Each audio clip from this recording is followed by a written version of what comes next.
Today I'll explain you about the execution of batch updations in Oracle database using Visual Studio Code environment. The batch updations are the part of Java database connectivity.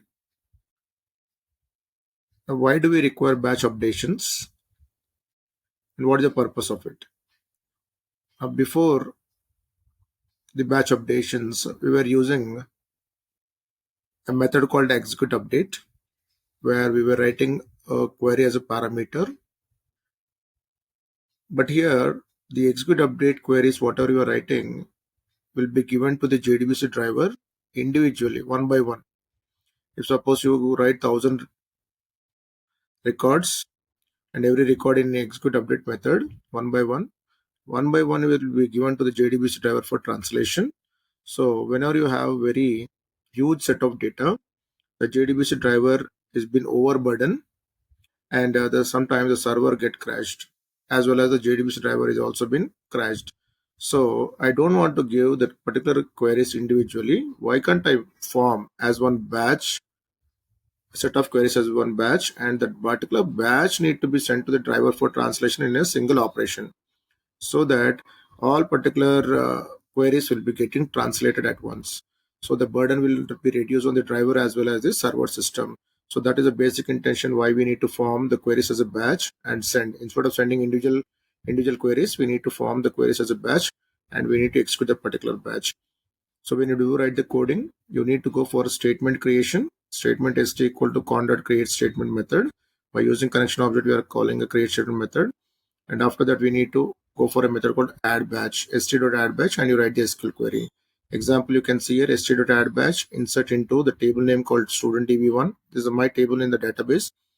Then values and roll number and name are given. Similarly, one more. But here the thing is I'm using add batch. I'm not using execute update methods. Earlier applications we used to use that. But now for batch updations, we need to write the queries inside add batch. So like that, you can write so many queries.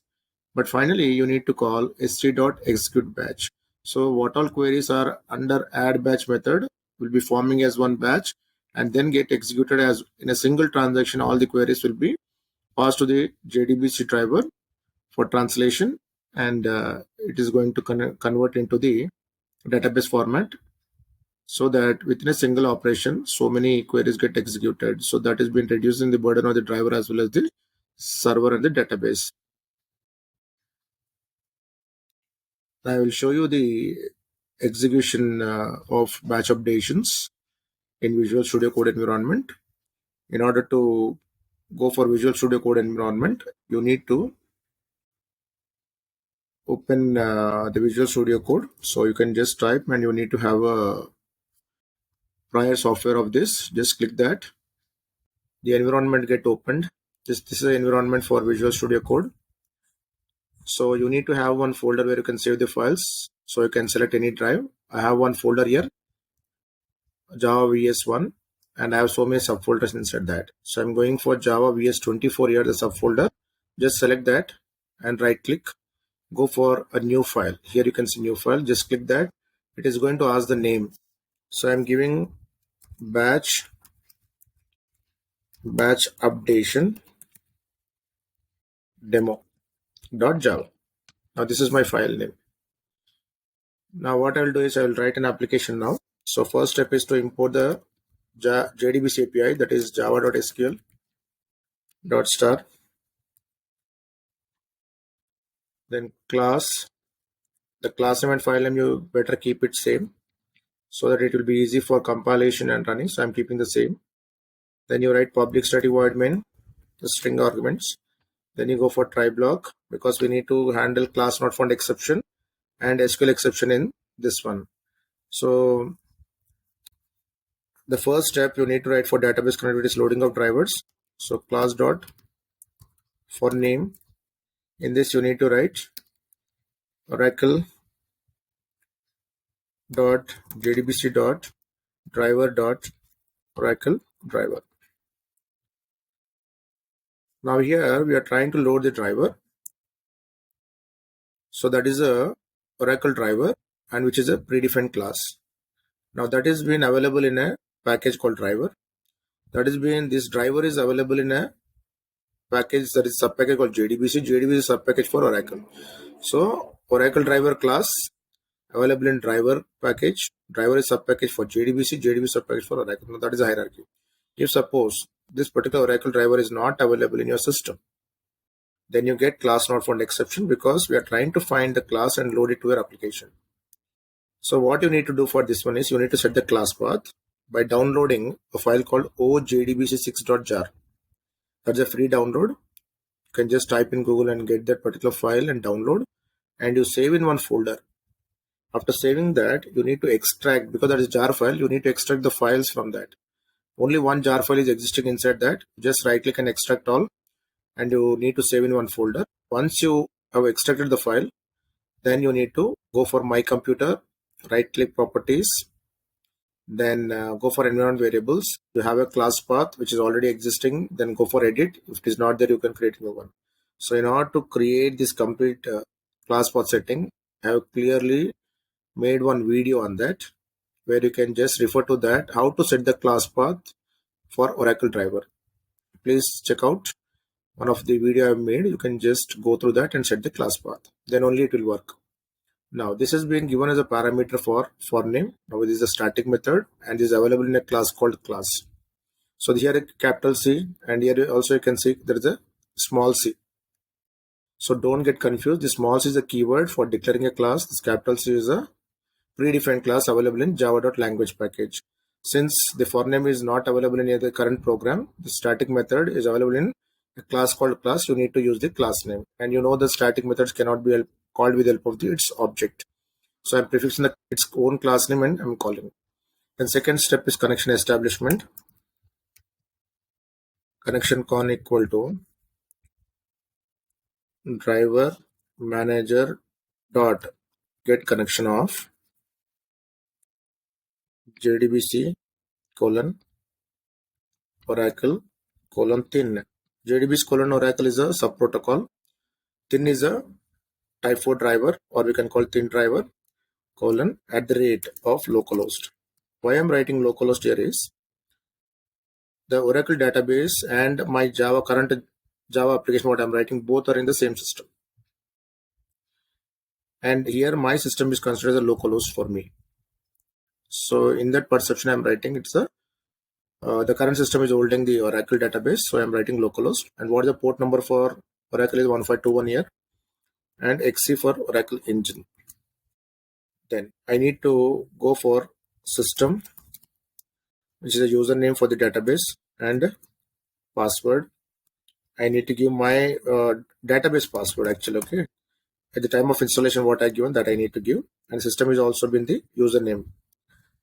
Right now this is the thing. Now I'll show you the database first, then I'll come back to this application and I will write. So you can just type run SQL command, because once you have the Oracle database, you can just type run SQL command line. Just click this. Now this is the environment for SQL prompt. So just type connect, and my username for this one is system. Password is the database password what I mentioned. And when you type, you don't get the characters here. It will be blank, but it accepts the characters. So don't worry, just press enter. Just type and press enter. The password, it is connected. Now I want to just show you the table through which I'm going to interact. Select star from student DB1. Now here already 6 rows are there. 1, 2, 3, 4, 5, 6. I want to still add 3 rows for this. Okay, so I'm working on this table. So right now only 6 are there. When I execute my program, 3 more it need to add. Okay. So just I minimize and I'll continue my program here. So the next step is creation of statement. So I'll write statement st con dot create statement. Then here I need to write st dot add batch. So earlier we used to write execute update, now add batch. Now here you write the query, insert into table name is student db1, values of, let's say I'm keeping 110 as a roll number and some AB as a name, some random value I'm giving. Okay. Now similarly I go for another one, set st add batch of, again the same query, insert into student db1 values of 111111 I'm giving, and I'm giving C and D. Okay, I'll just copy this and I'll just paste it. Now here add batch, again same table, but here I'll make it as 112 and I'll go for E and F. Okay, now here I'll write st.execute batch. If you don't write this one, it will not get executed. Okay, then I'll write system.out.println batch operation execute successfully. Then st.close, close the statement, and stcon dot, you need to close the connection and close the statement in reverse way. So okay, so actually the statement is used for what? Working with SQL queries. So I'm calling add batch method and I'm working with insert query here. Okay, and 3 queries have been forming as a batch, and finally you're executing that particular batch.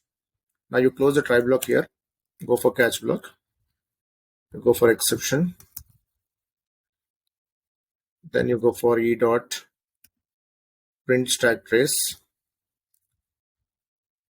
where it is going to show the computer information if any. Okay, and here if your query is wrong, let's say, then SQL exception is raised. So there is, for this class not found exception, for these queries SQL exception. Okay, so that's why we are trying to keep in the try and catch blocks. If any exception is there, this particular method is going to print the computer information line by line. Okay, then I'll remove this one extra place. Okay, so this is the way how you are going to write your batch updations. Just save the file. Any modification you need to save the file, and we'll see whether the insertion will work or not. Just I'm running, you have a run code here, just click that. So you got batch operations execute successfully. Okay, by seeing this, don't be happy. You need to cross verify in your database. So just go for SQL prompt, and again you type select start from student db1. Earlier it was 6 records, now it need to become 9 records. So you can see 9 records where 110, 111 and 112 has been inserted. A, B, C, D and E, F has been inserted. So through batch updations, I can perform such operations. Similarly, you can go for updates, or you can go for delete operations. Like that, you can make it out. Okay, so this is a procedure for executing a batch updations, and I hope I've given some inputs on what is batch updation and how to execute the program of batch updations. If you like this video, please do comment, subscribe and share it to your friends. Thank you.